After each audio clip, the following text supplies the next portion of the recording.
Tonight, military members across the country will now be able to bring their own guns onto bases. It's something that they weren't allowed to do for decades.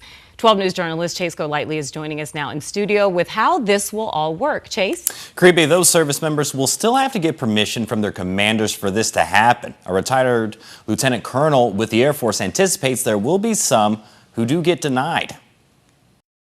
Our bases across the country were gun-free zones. Well, that's no longer. Secretary of Defense Pete Hegseth recently signed a memo allowing off-duty military members to bring their personal firearms onto military bases and installations, something Hegseth said was virtually impossible before. Our warfighters defend the right of others to carry.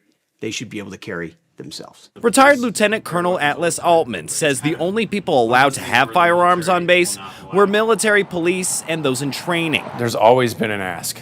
The military members, as you can imagine, they like to stay proficient in firearms. Altman, who served for nearly 3 decades, including a leadership role at Luke Air Force Base, said prior to the memo, service members would have to check in their firearms before entering. The base has a safe, and they keep it, and they can go and check it out, but then they have to leave. Now that's going to change. Altman says all those weapons will likely be registered in a strict process. That is, if a service member gets approval. And the military commander is going to have to make the decision.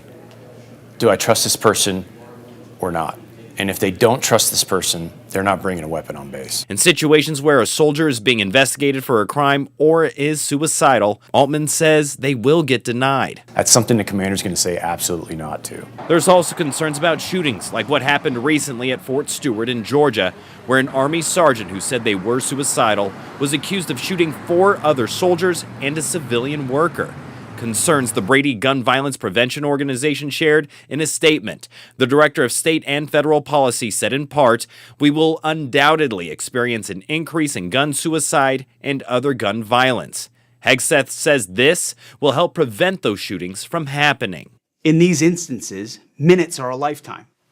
And our service members have the courage and training to make those precious short minutes count. Hegseth also said for anyone who does get denied, there must be a full report as to why. Now, I did reach out to Luke Air Force Base to see if they can comment on this change, but at this time, I have not heard back. We're live in the studio. Chase Golightly, 12 News.